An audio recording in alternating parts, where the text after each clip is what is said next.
Support comes from Seattle Rep, presenting the return of The Play That Goes Wrong, back by popular demand this June. This award-winning comedy follows the Cornley Drama Society as their production unravels with missed cues, collapsed scenery, and onstage mishaps. Performances begin June 11th on the Bagley Wright stage. Tickets and information at seattlerep.org.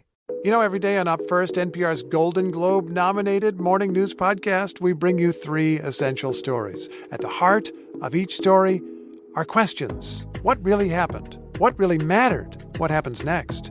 At NPR, we stand for your right to be curious and to follow the facts. Follow Up First wherever you get your podcasts and start your day knowing what matters and why.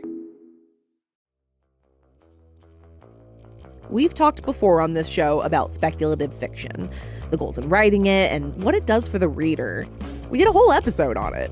Remember? I talked to Marnie Chua, executive director of Clarion West, about everything the broad banner of speculative fiction is. It's anywhere from it's just not going to happen in reality to it might be alternative history. A lot of it is learning about the fundamental, what makes people work and think and work together. A lot of it is more related to society. It's that thing at the end there about it being about society that makes me think a lot about the genre. Because as a frequent speculative reader, I find that a lot of my favorite novels in the space are the ones that come right up against reality. Sure, there's something decidedly out there, something not quite possible, sometimes something that is downright magical.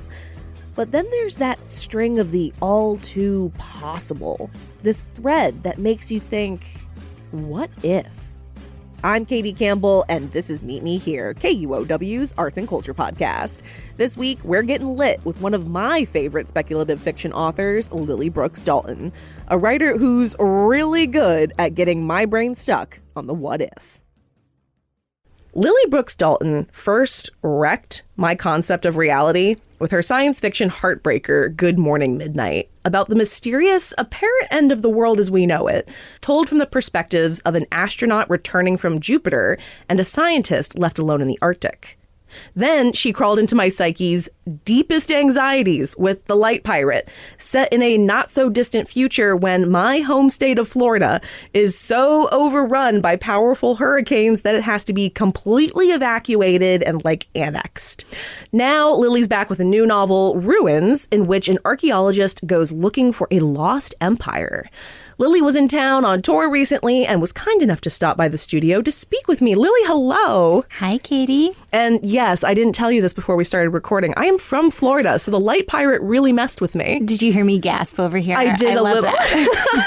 But I want to start with your new novel, Ruins. Mm-hmm. I'm so excited for this one. So let's start by talking about how this story in particular came to you and what felt right about it for you now. Yeah, so Ruins kind of came to me off the back of The Light Pirate. And I feel like to get too deep into how that happened would spoil both books at the same time. So I won't do that. But, I think for most of my career in fiction, I've been thinking a lot about the end of civilizations, how we think about ancient civilizations, how we think about ourselves as a civilization, our place in history. And so from there, telling the story of an archaeologist made a lot of sense to me, and getting to use that lens, both of her looking at the past and then also considering, her own place in history. Yeah. I think one of the things that I really love about it is that your main character, Ember, while she is this, expert in history in a way as an archaeologist, she seems to really struggle with staying present and or even retaining totally important bits of her own past. Why did you want your protagonist to have this particular flaw? Yeah, great question. So I wanted to make Ember so myopic in part because I wanted the reader's experience of the world to start really close up, really tight in, and slowly pull back as we learn more and more about the world that she's studying, the civilization that she's studying, the artifact that she's hunting for, and also the world that she inhabits. And so, by giving Ember that really tight point of view, I was also giving it to the reader. And so that was, something that was exciting to me in terms of looking at her surroundings, but also the way that time is functioning in the book. To start with this tempo of, day to day to day, like each chapter in the first section is a day and they accumulate to a week. And then as we pull back in the second section, each chapter is a week and it accumulates to a month and then to months and years. And so that feeling of just like starting really close and pulling back and pulling back and pulling back, that was always how I was thinking about the story. Mm. And there were moments where I was like, why am I doing this to myself? I'm like putting this constraint and it's really, crimping my style in certain ways. But I don't know. It was just, it's like, maybe it's a way to gamify a project that takes years to execute. You just like have to play these little games with yourself to get it done. But, in terms of that specific shape of focusing really tight in and then expanding and expanding, I think there's something so organic, like that's the shape of the universe when you think about it, like and that's like how we grow as human beings, how we like go from child to adult, like, so I think there was something about the arc of that point of view that just felt really right to me. Yeah, it sounds like it was organic and that it was just how the story wanted to unfold. I love that. Yeah. So when I first read the synopsis, I was kind of like, this feels different from what I've come to expect from you, Lily. But then there was this line, quote, as Professor Ember Agnew journeys deep into an untouched wilderness in dogged pursuit of a dead civilization, she collides with the wreckage of her own life. And that bit about untouched wilderness made me be like, okay, yes, I see her now. Yeah. How much of a role does that wilderness and your character's encroachment into it play in this story? Oh, it's really important, but it doesn't really come to bear until the latter half of the novel. But that was always part of the conceit for me. It was just a matter of how long it would take me to get there. But, the novel begins being framed by so many societal structures. Ember is an academic.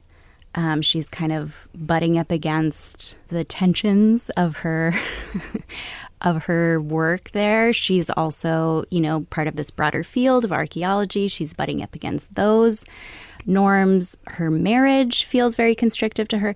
So there are all these ways in which she is contained in the beginning of the book. And that is part of the story that I wanted to tell of her both not fitting into those boxes and also breaking them down and then, entering this really unruly space of wilderness and realizing that she fits there in a way she's never fit before. Yeah, I think that's the other thing I like a lot about Ember as a unique character is she kind of busts down these tropes about women and characters, right? Like she is so devoted to her work, and that is a problem with her marriage, that she is just work, and she feels like, well, I told you about this. I told you I am who I am. And so it also feels like Ember is not only looking for this lost empire, but looking for a world that will just accept that she is flawed in this way. Absolutely. And I think maybe the reader knows that before she does. Sure. Yeah. She is so hyper-focused on the civilization that she's studying, but also on the pursuit of knowledge itself. Like she's so ambitious and so hungry for knowledge and success too, in her field. But she wants to be right. That's what it is. She has this really strong internal compass about what is true, and everyone around her is opposing that, and she wants to be right. so in thinking so much about societies and civilizations, I was also thinking about capitalism and colonialism and like all the horrible places hunger has taken us as a species. But it's also been the fuel for so much creativity and so much innovation. And that is humanity in a nutshell. You can't have one or the other. We really are such a blend of both. Mm-hmm. And so that was something I wanted to be encapsulated within Ember's character too. Like, of course, she is like ruinous by nature in her personal life and her professional life, but there's something kind of gorgeous about seeing her strive also. It's a lot like a wilderness, that it's like self-consuming at times, but it's gorgeous. And I think that untouched wilderness piece also got me thinking, as your work often does, about how speculative fiction tends to butt up against reality. There's so little untouched in the world anymore. And that feels somehow just as speculative as a lost empire, to have a swath of land that we haven't encroached on yet. Why do you like to imagine these untouched or remote places? Ooh, that's a really good question, and I'm struggling to answer it. I think it must have something to do with growing up in a really rural area,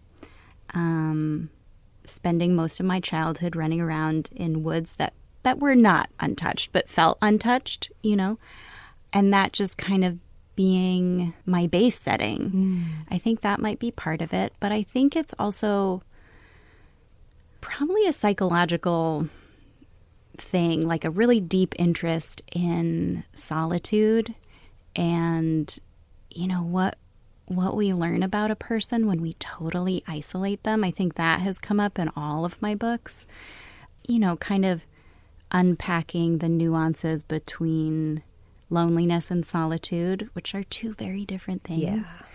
And so, yeah, there's a way in which that setting of an untouched wilderness really lends itself to that question. I was going to say, as you said it, like there is a lot of solitude in your books. I mean, Good Morning Midnight has a scientist out in the Arctic alone or in solitude. You have these astronauts returning from Jupiter, a place that in our current reality we have not reached. In The Light Pirate, you have this woman, this young woman who ends up on her own in this annex. Like, yeah, you play with solitude a lot and it's fascinating. How do you keep up with a changing world that fiction is you're already butting up to reality, and then our reality is changing and becoming more chaotic? Like, how do you keep towing that line? Okay, so this I could talk about forever. Okay, all right, let's go. But I will try and be a little bit more precise. I think that as a civilization, we are feeling a deep undercurrent of dread and doom. And I think we do not all agree on why. Yeah. And that is its own friction, right? But I think this is a part of our psychological landscape as a species right now. And so I think this kind of storytelling can really tap into that apprehensive fear.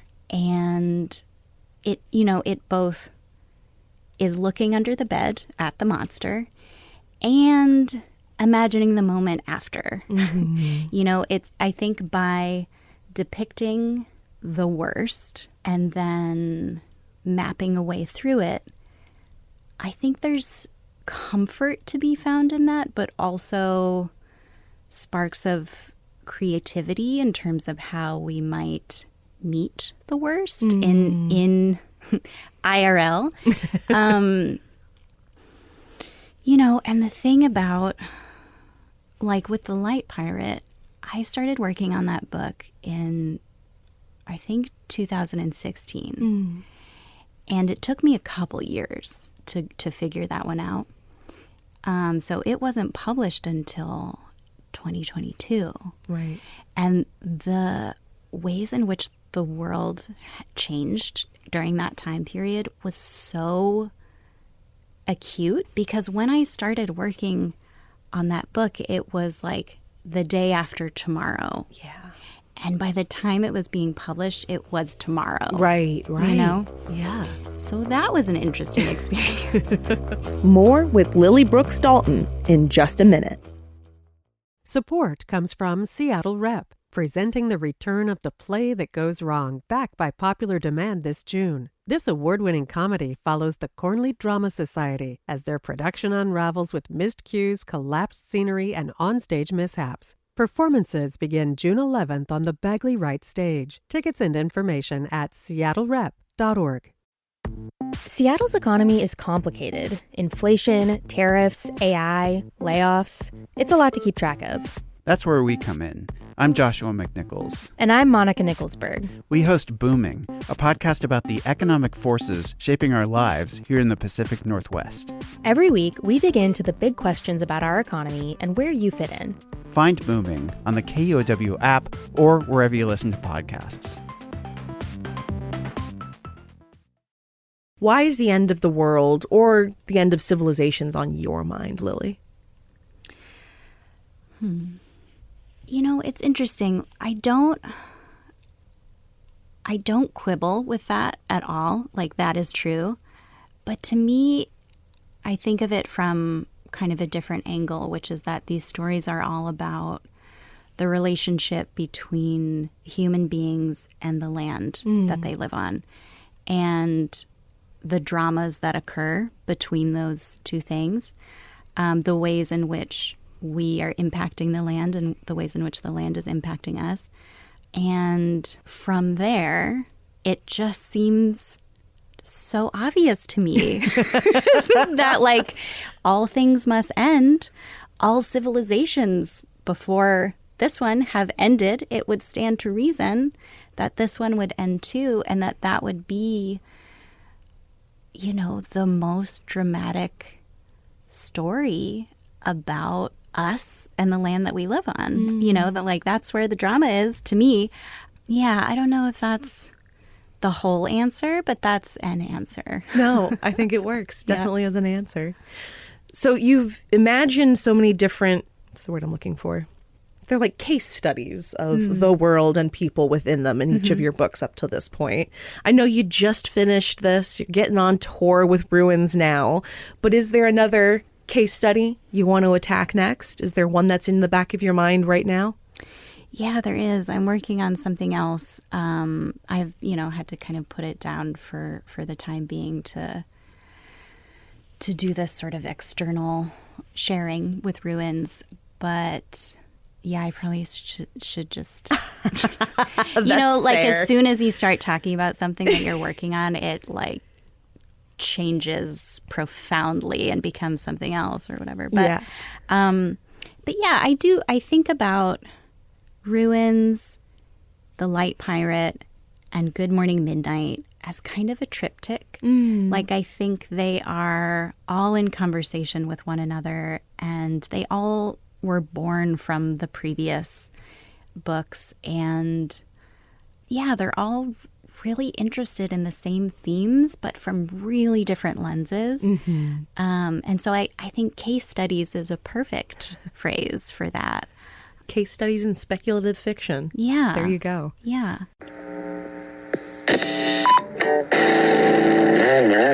Okay, Lily, I have one last thing for you. Okay. So you know that feeling when you've just finished a book that took you deep into another slightly altered version of reality, and it feels so real, you could almost believe it is. You imagine this other world, and now you have to navigate your new existence.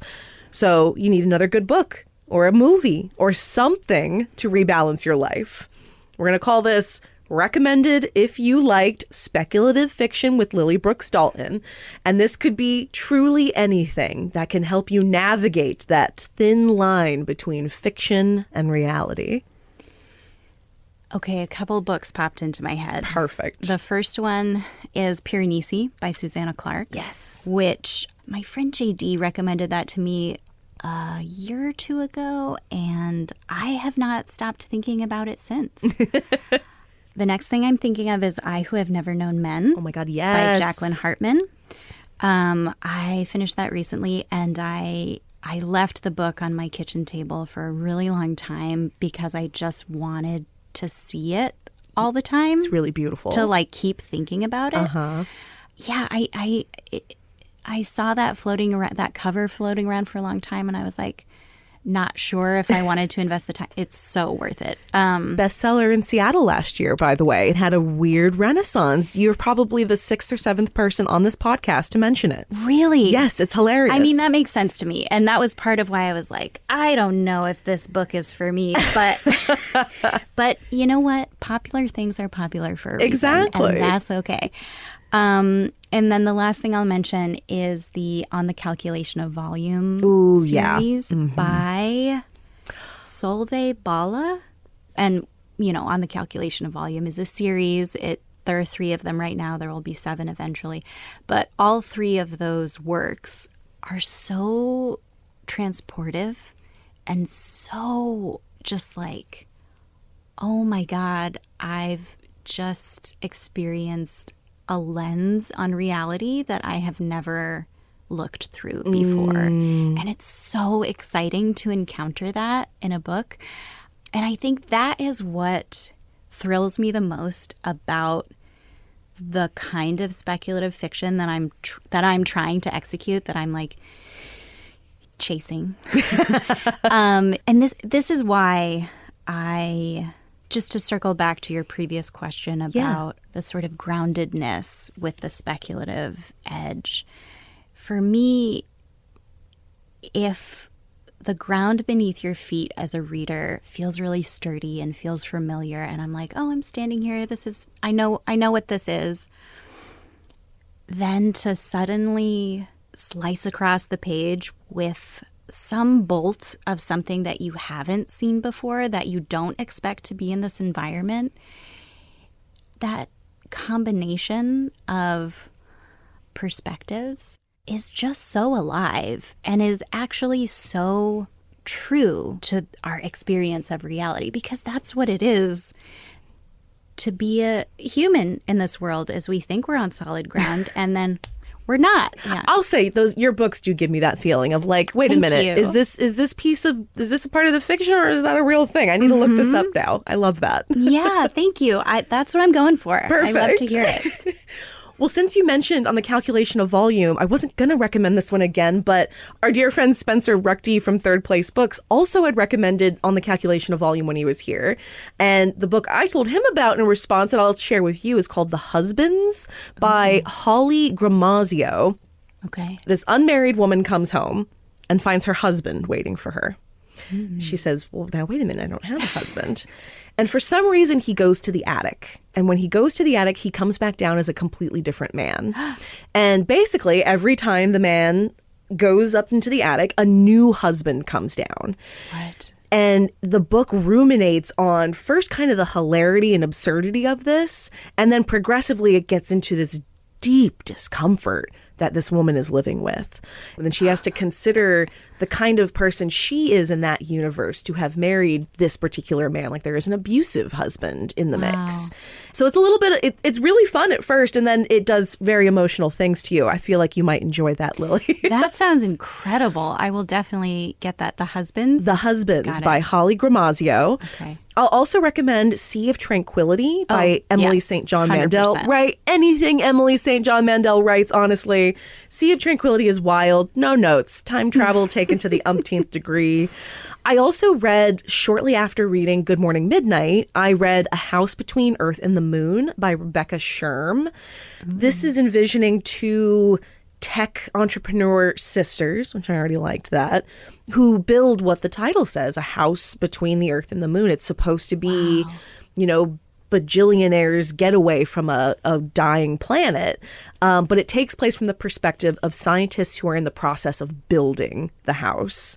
Wow. And it's really something as well. So it's got light pirate vibes down here on Earth, but it's up in space. Excellent. Yeah. I will absolutely pick both of those up. They're sounds great. Really good. And then the last one for you listeners, the Apple TV series For All Mankind. It's cuckoo, more than a little outlandish, but it's like very fun.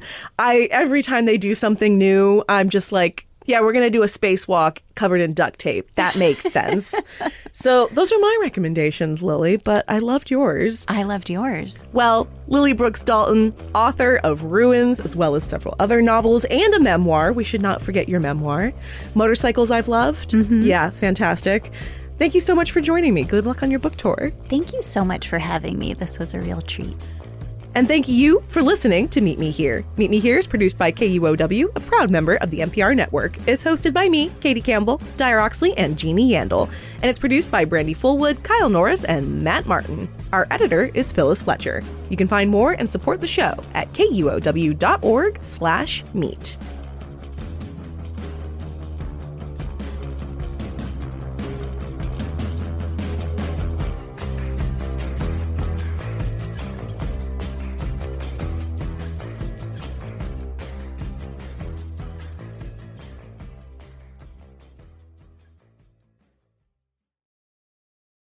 Support comes from Seattle Rep, presenting the return of The Play That Goes Wrong, back by popular demand this June. This award-winning comedy follows the Cornley Drama Society as their production unravels with missed cues, collapsed scenery, and onstage mishaps. Performances begin June 11th on the Bagley Wright stage. Tickets and information at seattlerep.org. Soundside brings you beyond the headlines with news and conversation rooted in the Pacific Northwest. I'm Libby Dankman. Every week I sit down with local journalists for Soundside's Front Page, where we give you a shortcut to understanding the latest news and cultural moments and how they affect us here in the Puget Sound region. It's all here on Soundside, on the radio or streaming Monday through Thursday at noon and 8 p.m. on KUOW, on the KUOW app, or wherever you get your podcasts.